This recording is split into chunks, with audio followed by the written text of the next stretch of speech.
교독하겠습니다. 그때 세례 요한이 이르러 유대 광야에서 전파하여 말하되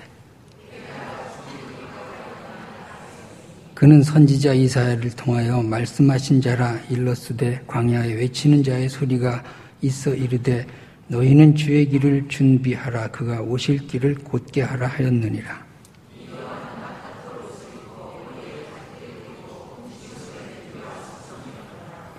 이때 예루살렘과 온 유대와 요단강 사방에서 다 그에게 나와 요한이 많은 바리새인들과 사두개인들이 세례 베푸는 대로 오는 것을 보고 이르되 독사의 자식들아 누가 너희를 가르쳐 임박한 진노를 피하라 하더냐. 속으로 아브라함이 우리 조상이라고 생각하지 말라. 내가 너희에게 이르노니 하나님이 능히 이 돌들로도 아브라함의 자손이 되게 하시리라.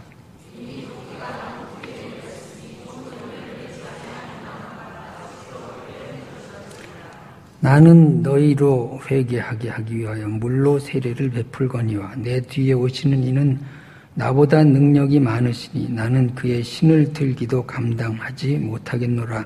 그는 성령과 불로 너희에게 세례를 베푸실 것이요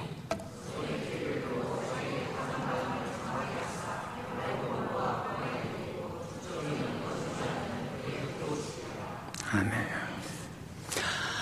구약시대의 마지막 선지자가 누구죠? 말라기입니다. 말라기 선지자가 마지막이에요. 그리고 신약시대에 처음 선지자가 누구죠? 세례 요한이에요. 말라기 선지자하고 세례 요한이라고 하는 선지자 사이에 몇백 년의 공백이 있느냐 하면 400년의 공백이 있어요. 이 400년 동안은 하나님의 계시가 하나도 없었어요. 선지자가 전혀 나타나지 않았어요. 영적인 암흑 시기가 400년이나 계속되었어요. 이 기간을 신학적으로는 신구약 중간사라 이렇게 이야기를 합니다. 신약도 아니고 구약도 아니고 그 중간에 역사가 400년이 비어있는 거죠. 근데 역사는 비어있다고 말하면 안 되죠. 역사는 역사니까. 그 사이에 뭔가가 일어났겠죠. 자, 이 400년 동안 무슨 일들이 일어났는가 하는 것을 우리가 성경을 유추해서 그래서 살펴보면 다음과 같은 일들이 일어났습니다. 우선 70년 바벨론 포로 생활을 마치고 그리고 예루살렘으로 백성들이 돌아오죠. 돌아와서 무엇을 했느냐 하면 하나님의 성전을 지었어요. 이것이 두 번째 성전이죠.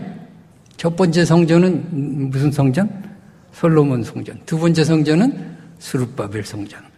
그래서 두 번째 무너진 성전을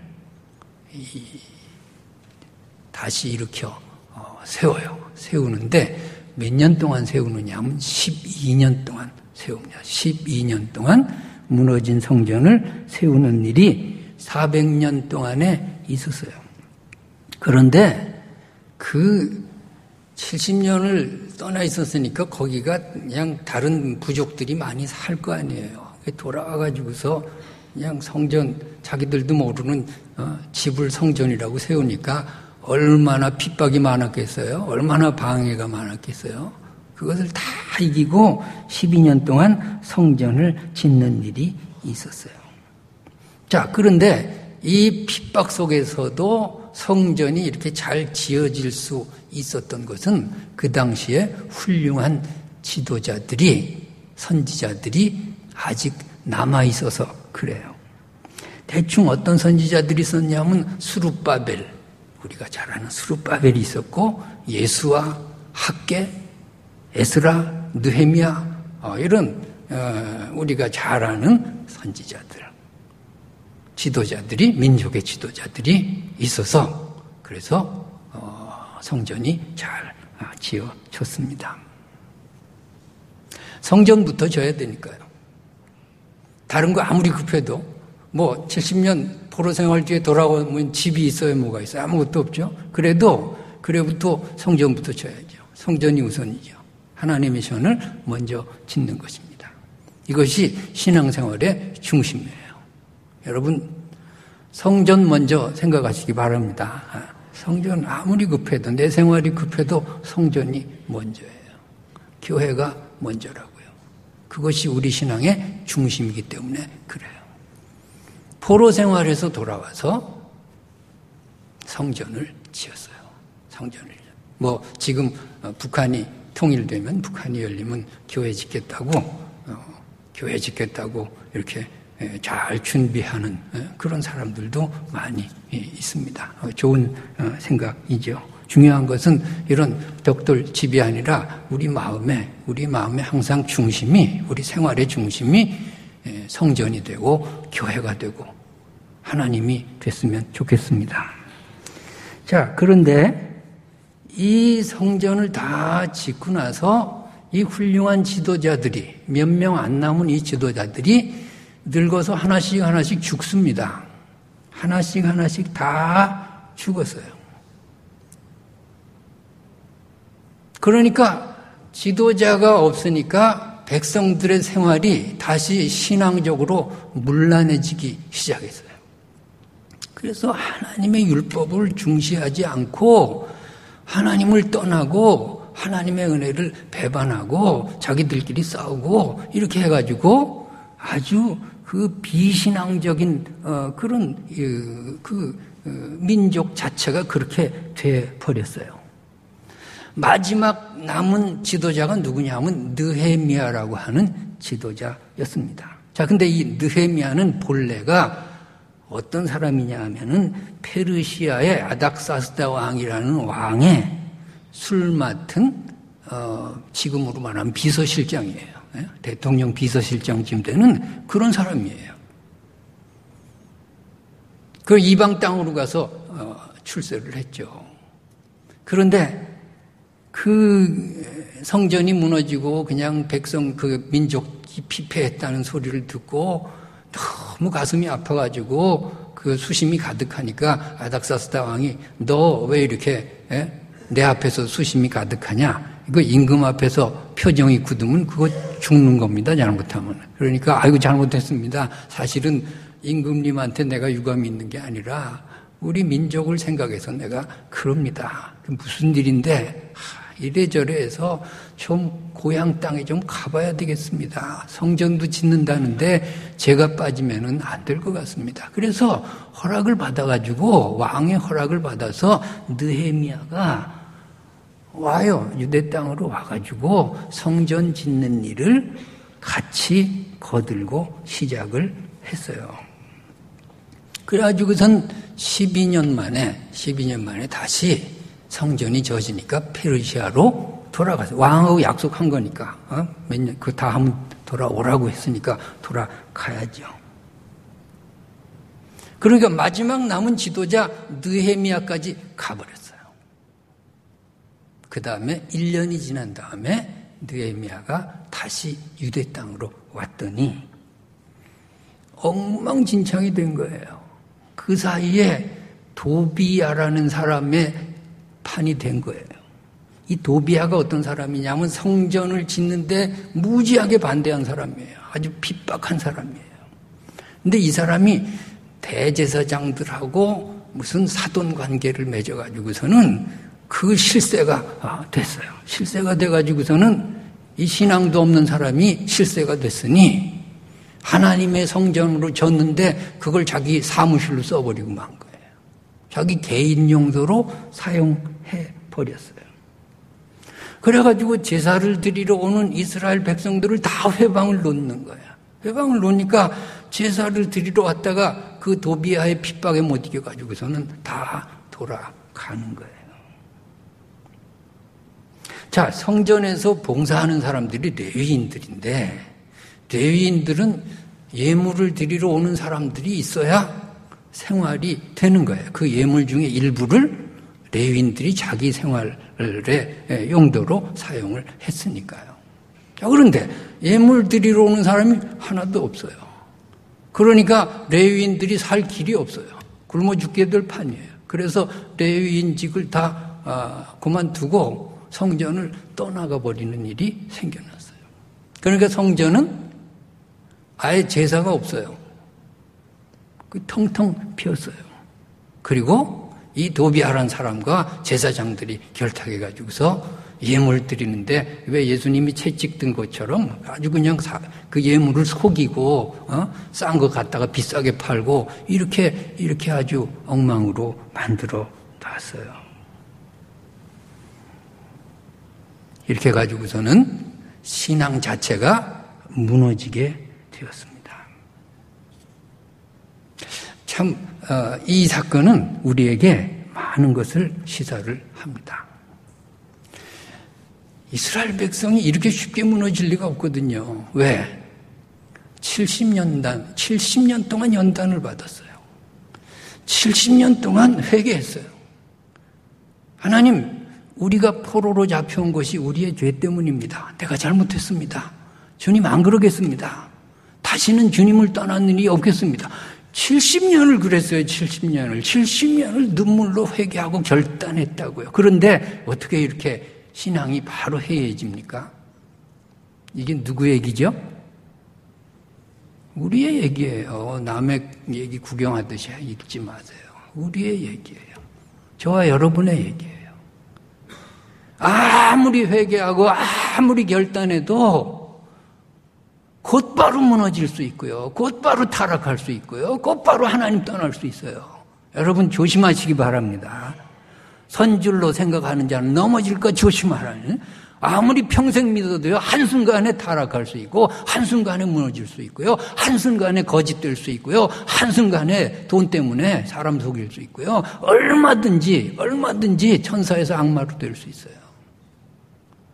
70년 연단받은 민족이 어떻게 이렇게 쉽게 무너져요? 12년 동안을 성전을 지은 민족이에요. 12년 눈물로 포로로 갔다 와서 무슨 돈이 있어요. 정말 있는 금붙이 다 빼가지고 성전이라고 줬는데 그 신앙이 어디 갔어요? 다 어디 갔어? 그 헌신이 다 어디 갔느냐고요. 12년을 성전을 지은 이 믿음이 어떻게 이렇게 곧바로 해이해지고 곧바로 타락할 수 있죠?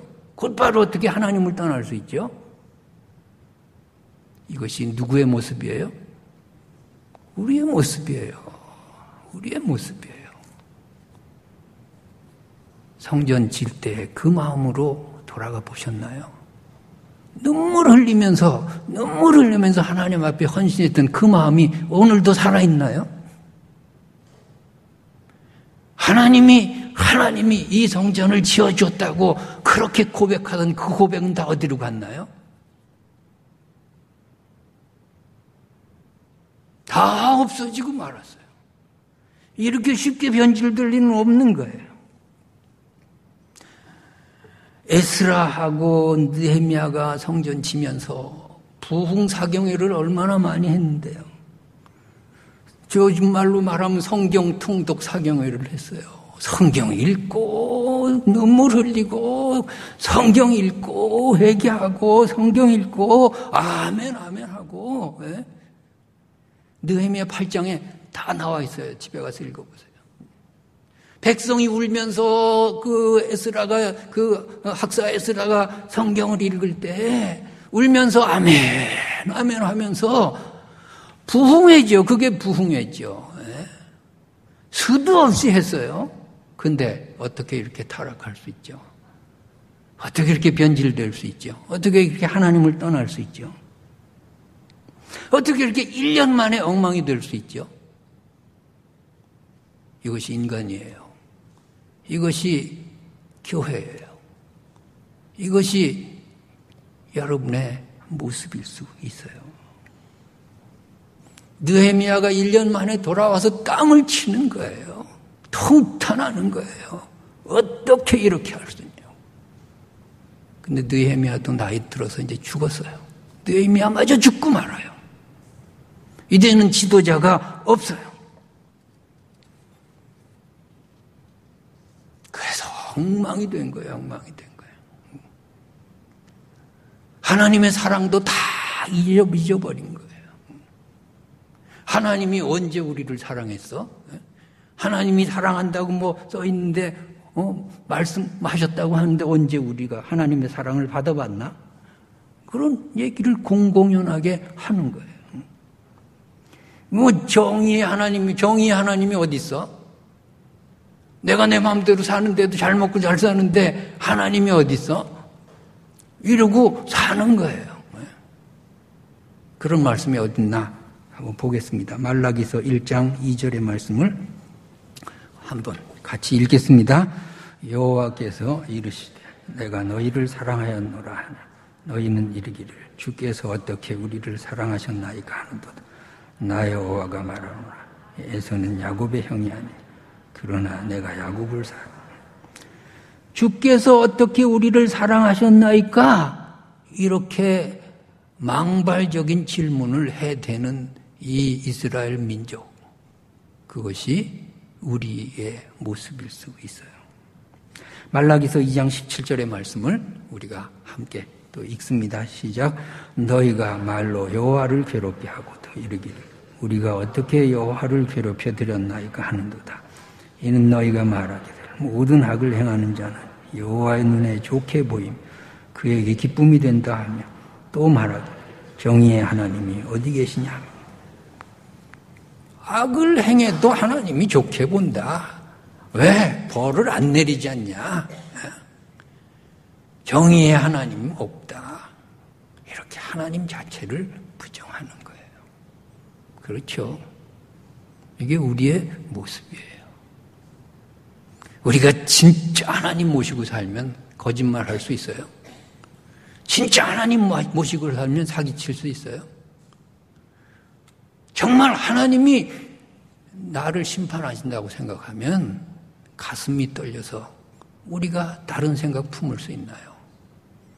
우리 생활 속에는요, 하나님이 없어요. 마음대로 거짓말하는 거예요. 마음대로 사람을 속이는 거예요. 마음대로 싸우는 거예요. 마음대로 막말해대는 거예요. 하나님 없어요. 400년 이 신구약 중간사의 이스라엘 백성이나 오늘 한국교회나 뭐가 달라요? 노예로 모여가지고 싸움이나 했대요. 하루 종일 싸웠대요. 어떻게 이럴 수가 있어요? 잘 믿는 사람들이 모여가지고 어떻게 이럴 수가 있나요? 하나님 없어요. 하나님 없어요. 네? 여러분 조심하시기 바랍니다. 남의 얘기가 아니라 우리의 얘기예요. 그래서 하나님이 하다 안 되니까 사랑을 쏟아 부어줘도 안 되니까 하나님이 실망을 하신 거예요. 뭐 실망하셨다는 게 하나님에게 맞는 용어는 아니죠. 하나님도 은혜를 주고 용서하고 참고 뭐 사랑을 줘도 안 되니까 그래 니들 마음대로 해라 이렇게 된 거예요. 니들 마음대로 해라. 하나님이 그냥 사랑의 줄을 탁 놔버렸어요. 어떤 때는요 줄을 탁 놓는 것도 사랑이에요. 그래 네 마음대로 해. 나 관여 안 해. 그것도 사랑이에요. 애걸복걸하고 그것도 사랑이지만 하나님이 너무 말을 안 들으니까 니들 마음대로 해. 그리고 탁 끝내셨어요. 인간적으로 말하면 부부가 살다가 에이쌍한 거야 지금. 에이쌍하고서 이혼할까 별거 할까 지금 이혼할까 별거 할까. 그러다가 하나님께서 별거를 결심하셨어요. 이혼은 안 하고 별거를 결심했는데 몇 년 동안 별거 하셨느냐 하면 400년 동안 별거 하셨어요. 인간하고 400년간 별거 하신 거예요. 그 다음엔 교훈도 주지 않고 사랑도 주지 않고 니들 마음대로 해봐라. 니들 마음대로 해봐라. 그래서 400년간 인간의 역사가 엉망진창이 돼.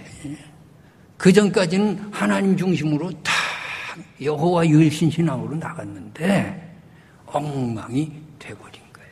엉망이 돼버린 거예요. 그 사이에 세계사적으로는 어떤 일이 일어났을까요? 이 신구약 중간기에 하나님이 선민 이스라엘 민족에 대한 사랑을 탁 놔버리니까 세계사적으로 지금 각종의 종교라고 하는 종교들이 다 일어났어요. 소위 무슨 성인이라고 하는 사람들, 그런 사람들이 그 시기에 다 일어난 거야. 공자, 맹자, 석가모니, 소크라테스, 플라톤, 아리스토텔레스, 피타고라스, 순자, 노자, 장자 다 이 시기에. 왜? 하나님이 탁 놔버렸다니까요. 그러니까 잘난 사람들이 다 우주선으로 생겨버린 거예요. 그래가지고 인간의 이성이 막 발달해서 정치학, 윤리학, 의학, 수학, 기하학, 철학, 종교도 유교, 불교, 도교, 유대교, 자인화교, 조로아스터교 막 생겨나 버렸어요. 이제 인류의 역사는 엉망진창이 된 거죠. 엉망진창이 된 거예요. 그리고 각 강대국들이 생겨났는데 아수르, 바벨론, 메디아, 애굽, 에돔, 두로, 시돈, 모압, 암몬 이런 나라들이 흥망을 계속하던 시기가 400년 동안에 일어났어요. 그러다가 막판에 정리가 되는데 페르시아라고 하는 강대국으로 정리가 돼요. 페르시아 다음에 헬라, 지금 고대 그리스죠. 헬라 쪽으로 가요. 그러다 헬라 뒤에 로마 시대로 오는 것이고 이 로마 시대에 세례 요한과 예수님이 태어나게 되시는 거예요. 자, 헬라에 알렉산더 대왕이라는 대왕이 있었어요. 이 알렉산더 대왕이 죽은 다음에 헬라는 네 나라로 분할 통치가 돼요. 그래서 서로 싸우는데 이 네 나라가 싸우는 틈바구니에서 유대민족은요, 고래 싸움에 새우등 터지는 일이 생겨요. 그래서 맨날 핍박을 받고 맨날 전쟁터에 그냥 그런 생활을 살게 되는 것입니다. 그걸 얼마 동안 했느냐면 120년 동안 그랬어요. 120년 동안 싸웠으니까요. 그러다가 나중에 이 에피파네스라는 자가 유대를 침공해 버립니다. 근데 그의 신하 아피레스라고 하는 사람이 아주 못된 사람인데 성전에 들어가가지고 돼지 피를 흘리는 만행을 저질렀어요. 그리고 이 경건한 유대인들 650명을 전차 바퀴에 깔려서 다 죽게 만들었어요. 아주 만행 중에 만행이죠. 그래가지고 유대 민족의 의병대가 일어났는데 그 의병대장이 누구냐 하면 마카비우스라는 사람이에요. 그래서 이것을 마카비우스 혁명이다. 마카비우스 반란이다. 마카비우스 독립운동이다. 이렇게 이야기를 하는 거예요. 그리고 마카비우스의 이 독립운동이 실패하면서 이제 유대민족은 로마의 식민지가 되는 거예요. 이 400년 중간기 끝에 세례 요한이라고 하는 인물이 태어나서 오늘 본문의 주인공이 되었습니다. 자, 성경에는 요한이라는 이름을 가진 사람이 세 사람이 나오죠. 첫째, 세례 요한이라는 사람이 나옵니다. 둘째, 사도 요한, 예수님의 제자죠. 요한이 있습니다. 또 하나는 사도행전 12장 12절에 보니까 마가 요한이라는 사람이 있어요. 마가복음을 쓴 마가의 다른 이름이 요한인데 마가는 로마식 이름이고 요한은 히브리식 이름이에요. 자, 요한이라는 이름의 뜻은 하나님은 은혜로우시다, 그런 뜻입니다. 세례 요한은 얼마나 중요한 인물이냐 하면은 사복음서에 다 기록되어 있어요. 그리고 마태와 누가복음에 그 탄생에 대한 기록이 있습니다. 요한의 별명이 있는데 첫째로 여인이 낳은 자 중에 가장 큰 자라고 주님께서 말씀하셨어요. 왜 이런 말씀이 붙었을까요? 큰 자냐 작은 자냐는 누구를 중심으로 해석해야 될까요? 예수님 중심으로 해석해야죠. 예수님을 직접 만났으니까 큰 자죠. 그 전에 선지자들이 아무리 뛰어나도 예수님을 직접 본 사람은 없잖아요. 예수님을 직접 대면한다고 하는 것, 이것이 큰 자예요. 여러분, 우리가 세상에서 작은 자 취급을 받아도 천국에서는 큰 자로 인정받을 줄로 믿습니다. 왜냐하면 우리는 주님을 영적으로 만난 사람들이기 때문입니다.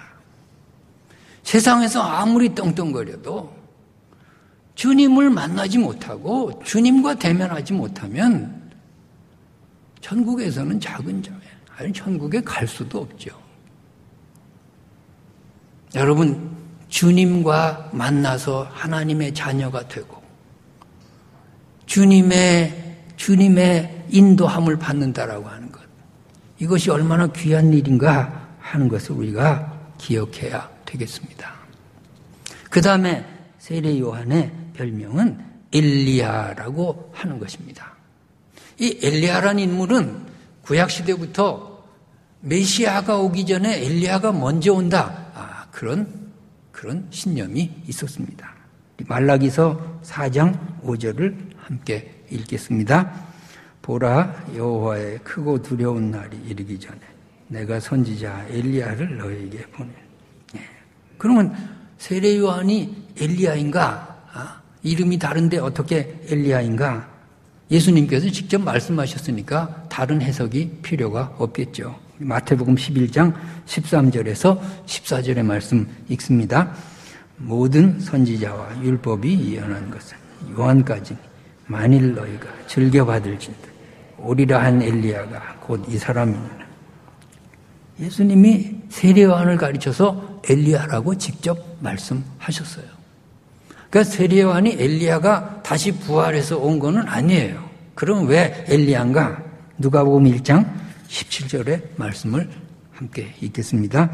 그가 또 엘리야의 심령과 능력으로 주 앞에 먼저 와서 아버지의 마음을 자식이 거스리는 자를 의인의 슬기로 돌아오게 하고 주를 위하여 세운 백성을 준비해. 엘리야의 심정으로 왔다 그 말이에요. 엘리야의 심정과 능력으로 왔다 그 말입니다. 자, 그러면 세례 요한은 어떤 사람인가? 세례 요한에게서 배워야 될 우리 교훈이 무엇인가 하는 것을 이제 살펴봐야 되겠습니다. 세례 요한은 첫째로 회개를 외친 사람이에요. 자, 세례 요한은 고아로 자랐어요. 부모가 일찍 돌아갔습니다. 고아로 자랐고 의지할 곳이 없으니까 에세네파라고 하는 그 파에 속해서 그들과 함께 지냈던 것 같습니다. 에세네파는 부패하고 형식적인 종교의식을 거부했어요. 그리고 세례의식을 행했어요. 그리고 금욕생활을 했어요. 그러니까 세례요한이 비슷하지 않습니까? 그래서 에세네파에 속했을 것이라고 학자들은 주장하고 있습니다. 자, 그런데 에세네파와 세례요한이 다른 점이 있어요. 에세네파는 세상과 죄인을 정죄해요. 공격해요. 살인도 일삼아요. 그런데 세례요한은 그렇지 않아요. 세례요한은 죄인을 공격하긴 하는데 회개하도록 유도해요. 그리고 회개한 사람을 용서해요. 그리고 하나님의 백성으로 만들어요. 여러분, 이것이 세례 요한이에요. 우리가 죄인에 대해서 공격할 수 있어요. 그러나 그 결과는 회개와 용서와 하나님의 나라가 서야 될 줄로 믿습니다. 이것이 세례 요한이 한 일이기 때문에 그렇습니다. 그런데 오늘 본문에 보니까 사방에서 사람들이 세례 요한에게 와가지고서 세례를 받았다 그랬습니다. 세례 요한은요, 부드러운 말을 하는 사람이 아니에요. 세례 요한은 좋은 옷을 입고 다니는 사람이 아니에요. 약대 털옷 입고 메뚜기를 잡아먹고 이거 뭐 볼품이 없어요. 세례 요한을 뭘 볼 게 있어서 사람들이 이렇게 몰려들까요? 세례 요한이 왜 이렇게 인기가 높았을까요? 세례 요한의 말에 왜 감동받을까요? 그 험한 말에 왜 눈물 흘리면서 죄를 자복할까요? 그가 순수한 사람이었기 때문에 그렇습니다. 순수할 때 몇 가지 특징이 있어요. 순수할 때 용감해지는 거예요. 순수할 때 자신감이 넘치는 거예요. 순수할 때 맑은 양심으로 회개하라고 외치는 거예요. 마음이 깨끗할 때 독사의 자식들아 이렇게 나오는 거예요. 왜? 그 마음에 꺼리낌이 없어요. 꺼리낌이 없어요. 누구를 향해서? 기득권층을 향해서. 종교 지도자들을 향해서. 잘 먹고 잘 사는 사람들을 향해서 회개하라 외치는 거예요. 이것이 세례 요한이에요. 왜? 그 마음이 깨끗해요. 그 마음에 위선이 없어요. 그 마음에는요, 터럭만큼한 거짓이 없어요. 조금의 부정도 없어요. 세례 요한은 외치는 거예요. 그리고 거기에 사람들이 감동받는 거예요. 눈물 흘리는 거예요. 변화가 일어나는 거예요. 내가 부정할 때 누구한테 소리를 질러요? 감동이 없어요.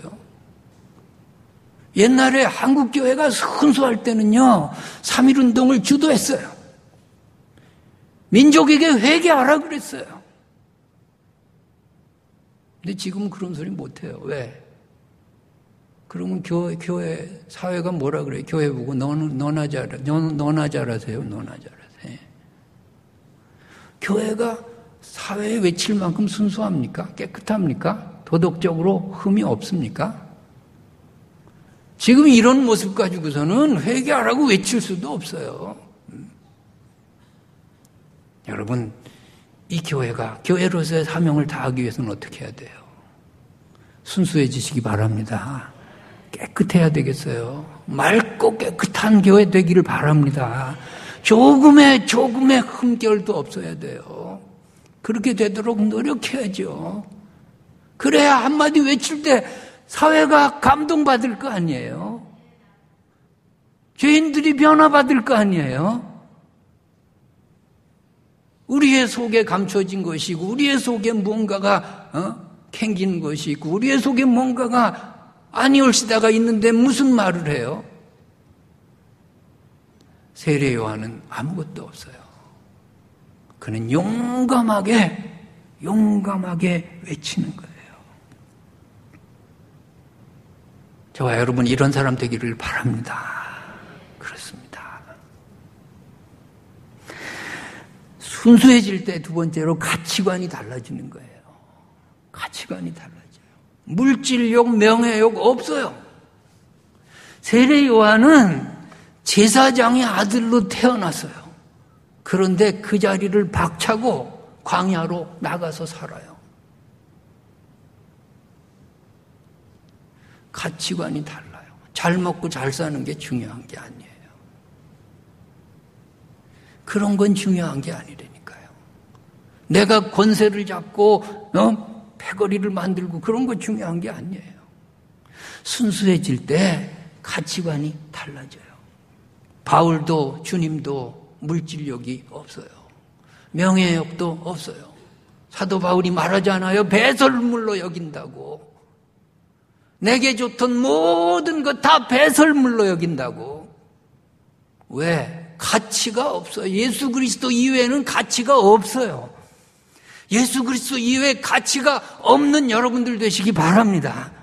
우리 교회가 그런 교회 되기를 바랍니다. 아무 가치가 없어요. 아무 가치가 없어요. 예수 그리스도만 우리에게 가치가 있어요.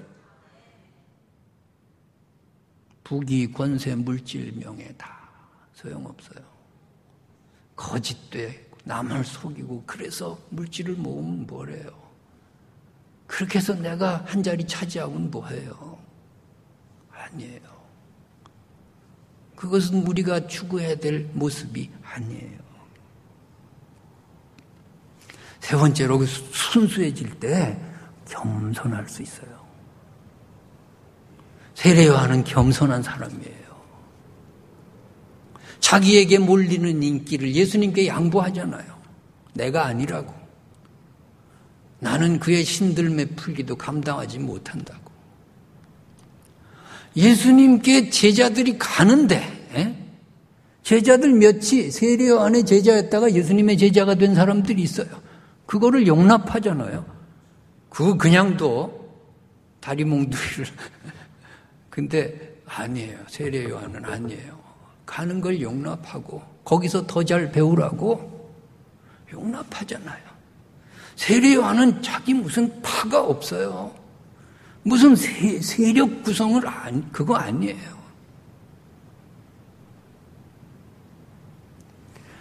세례 요한은 겸손한 사람이에요. 순수하니까 용기 있게 회개하라고 외치고 독사의 자식들을 외쳤는데 이렇게 겸손할 수 있을까요? 그런 말을 하는 사람이 이렇게 겸손할 수 있을까요? 이것이 순수함이에요. 여러분, 순수한 하나님의 자녀들이 됐으면 좋겠습니다. 우리는 순수하지도 못하면서 교만해요. 순수하지도 못하면서 우리는 너무 잘 믿는 척해요. 순수하지도 못하면서 굉장히 다른 사람 비난은 많이 해요. 아니에요. 여러분, 잘 믿는 건 뭘까요? 세례 요한을 닮는 거예요. 세례 요한처럼 순수해지는 거예요. 세례를 베풀었어요. 그래서 세례 요한이 됐어요. 세례를 베풀어. 세례가 뭘까? 세례가 다시 태어나는 의식이에요. 순수하게 만드는 거예요. 때 묻은 한 인간이 순수한 인간으로 다시 태어나는 거예요. 이것이 세례예요. 세례를 베푸는 세례 요한의 모습이 되는 거예요. 베드로전서 3장 21절의 말씀을 함께 읽습니다. 물은 예수 그리스도께서 부활하심으로 말미암아 이제 너희를 구원하는 편이 곧 세례라. 이는 육체의 더러운 것을 제하여 버림이 아니요 하나님을 향한 선한 양심의 간구. 하나님을 향한 선한 양심의 간구입니다. 선한 양심의 소유자가 되는 거예요. 여러분 다 세례 받았습니까? 지금 오늘 본문의 말씀이 뭐예요? 나는 물로 세례를 주지만 11절에 그는 성령과 불로 세례를 줄 거다. 물 세례는요, 한번 바꾸서 끝날 수 있어요. 성령과 불 세례는요, 계속 반복돼요. 새로 태어나는 것이 계속 반복된다고요. 그리스도 예수 안에 있으면 새로운 피조물로 항상 태어날 줄로 믿습니다. 이것이 성령 세례고 불 세례예요. 그래요. 물 세례는 한 번으로 끝나요. 그러나 성령 세례, 불 세례 받으시기 바랍니다. 그래야 우리가 매일 새로워질 수 있어요. 매일 새로워지지 않으면 어느 순간에 타락해요. 1년도 못 돼서 타락하잖아요, 유대민족이. 그렇게 성전 짓고 그렇게 부흥회하고 그렇게 울고 그렇게 70년 동안 연단 받아놓고도 1년도 못 돼서 타락하잖아요.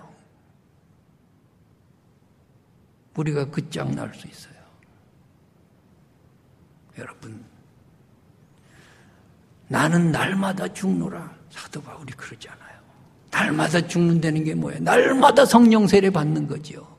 날마다 불 세례 받는 거죠. 날마다 성령의 인도함을 받는 거죠. 그런 성령 세례, 불세례를 매일 받으시기 바랍니다. 세례는 위선적인 인간은 죽고 순수한 인간으로 다시 태어나는 의식이에요. 성령 세례는 거짓된 양심이 죽고 맑은 양심으로 다시 태어나는 의식이에요. 성령 세례는 돈과 물질과 명예의 노예적인 인간이 죽고 천국의 윤리관을 가진 인간으로 다시 태어나는 거예요. 성령 세례는 교만하고 상처 주고 원수 맺는 인간은 죽고 죄인됨을 알고 고개 숙인 겸손한 인간으로 다시 태어나는 거예요. 성령 세례는 인기 관리나 하고 패거리를 만들고 싸움질이나 하는 인간은 죽고 주님만을 섬기고 주님 앞에서 하나 되고 주님 앞에서 평화를 도모하는 인간으로 다시 태어나는 줄로 믿습니다. 여러분, 우리가 배워야 할 것은 뭘까요? 세례 받으시기 바랍니다. 불세례, 성령세례 매일 받으시기 바랍니다. 안 그러면 이 교회는 끝장나는 거예요. 여러분 개인의 생활이 타락일로로 가는 거예요. 옛날에 잘 믿었으면 뭐해요? 지금 여러분이 성령 세례 받고 있느냐고요? 지금 이 교회는 성령 충만한가요? 물으시기 바랍니다. 그리고 회개하시기 바랍니다. 세례 받으시기 바랍니다. 그래요. 우리는 옛날에 잘 믿었어요. 그래서 어쨌다는 거예요. 지금 이렇게 거짓된데 옛날에 잘 믿었다는 게 무슨 이력이에요? 아무것도 아니에요. 지금 순수해야죠. 지금 어린아이처럼 순수해야죠. 지금 세례요한처럼 겸손해야죠. 지금 세례요한처럼 순수해서 용감해야죠. 지금이 중요하죠. 지금이 중요하죠. 옛날에 어땠던 게 무슨 상관이 있어요? 내가 매일매일 성령 세례 받지 않으면 우리는 어느 순간에 순수함이 달아나요. 이 세상이 어떤 세상인데요? 디모데후서 3장 1절에서 5절의 말씀을 같이 읽겠습니다. 너는 이것을 알라. 말세에 고통하는 때가 있고 사람들이 자기를 사랑하며 돈을 사랑하며 자랑하며 교만하며 비방하며 부모를 거역하며 감사하지 아니하며 거룩하지 아니하며 무정하며 원통함을 풀지 아니하며 무함하며 절제하지 못하며 사나우며 선한 것을 좋아하지 아니하며 배신하며 조급하며 자만하며 쾌락을 사랑하기를 하나님 사랑하는 것보다 더하며 경건의 모양은 있어 경건의 능력은 부인하며 이 같은 자들에서 내가 돌아서시기 바랍니다. 돌아서야 돼요. 이게 우리의 모습 아닌가요? 이 중에서 몇 가지나 걸리나요, 나한테? 돌아서시기 바랍니다. 돌아서는 게 회개예요. 새로 태어나는 게 세례예요. 그것을 세례요한이 외치고 주님이 외치시잖아요. 우리가 세례요한이 되어야 주님이 역사를 시작하실 거예요. 우리가 용감해져야 돼요. 우리의 가치관이 달라져야 돼요. 우리가 겸손해야 주의 길을 평탄하게 하는 이 시대의 세례요한이 될 줄로 믿습니다. 주님의 요구는 이 시대에 네가 세례요한이 되라고 말씀하십니다. 주의 길을 예비하라고 말씀하십니다. 네 사명을 다하라고 말씀하십니다. 세례요한이 없으면 암흑기는 계속되는 거예요. 세례요한이 나왔기에 주님이 활동을 시작할 수 있는 거예요. 이 시대의 세례요한이 되시기 바랍니다. 그래서 역사를 다시 시작하는 여러분들이 되시기 바랍니다. 기도하겠습니다.